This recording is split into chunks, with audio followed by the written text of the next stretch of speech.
In this tutorial, I am going to show you how to select equity mutual funds in FinSpace.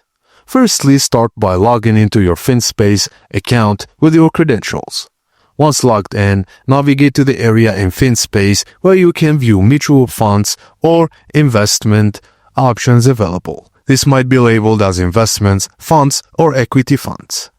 Use the available filtering or search features to narrow down your options. Common filters might include fund type, fund objective, fund manager or company, fund rating, performance, or risk level.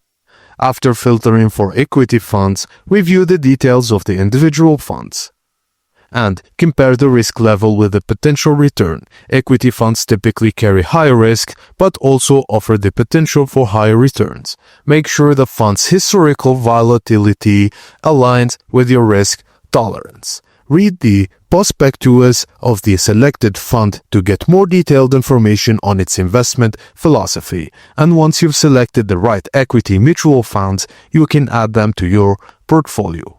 After selecting and investing the equity funds, monitor their performance regularly through FinSpace reporting tools. Keep track of your fund's performance relative to benchmarks and adjust your portfolio as necessary.